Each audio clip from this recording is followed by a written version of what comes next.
Combien de temps passe l'enfant à la préparation, la semaine qui précède l'examen? Et est-ce qu'il y a des devoirs, des consignes à faire à la maison entre la période où ils vous ont vu et le jour de l'examen? Alors, tout dépend du programme d'information. Le programme d'information à l'intervention chirurgicale se passe dans le cadre du parcours préopératoire et donc de la consultation préopératoire avec l'anesthésiste, l'infirmière et nous. Et là, l'enfant passe 2 fois 10 minutes, une fois avec les Playmobil, une fois avec la marionnette.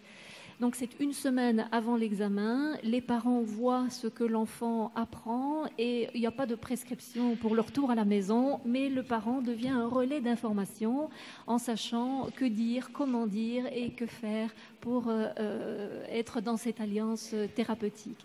Le deuxième programme est le programme de préparation à la cystographie. Là, le document sparadrap sur la cystographie est envoyé une semaine à l'avance. Alors, il est lu avec un peu de distanciation parce que la cystographie est un examen qui réellement fait peur.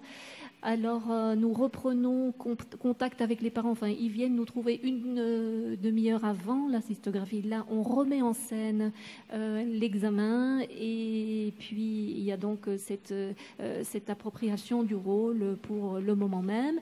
Et le troisième programme, c'est la préparation à l'IRM et puis aux autres types de scanners aussi. Mais pour l'IRM, ils viennent une semaine avant. Ils passent 40 minutes avec nous, 40 à 45 minutes avec nous pour les 3 modules que vous avez vus en photo. Et puis, ils repartent à la maison avec un diplôme, le document sparadrap évidemment sur l'IRM. Et là, ils peuvent poursuivre évidemment l'appropriation de la formation.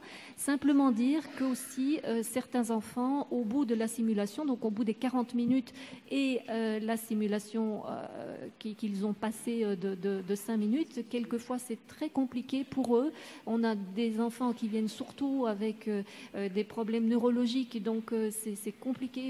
40 minutes, ce n'est pas assez, donc ils reviennent une semaine après.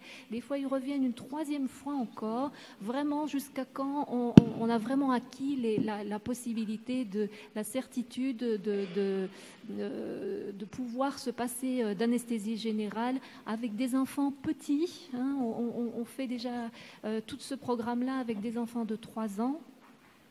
Et il y a vraiment cette possibilité de compter sur les ressources de l'enfant et pas seulement sur ses mécanismes de défense. Voilà.